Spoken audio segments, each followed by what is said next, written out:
আসিফ মাহমুদ সজীব ভুঁইয়া তার নিজের এলাকায় তিনি একটা বক্তব্যতে বলতেছে কুমিল্লাকে তিনি বিভাগ করবেন এবং সেটা শুধুমাত্র এখন প্রধান উপদেষ্টার একটা সিগনেচার বাকি আছে। তো এখন আমি আপনাকে বলতে চাই, নোয়াখালী হচ্ছে ঐতিহ্যবাহী সবচেয়ে পুরান জেলা। নোয়াখালী বাংলাদেশের সবচেয়ে ধনী জেলা।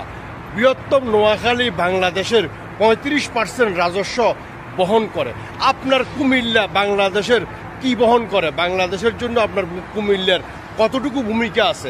সাবেক প্রধানমন্ত্রী শেখ হাসিনা নোয়াখালী বিভাগ দিতে পারে নাই বা কুমিল্লাও দিতে পারে নাই।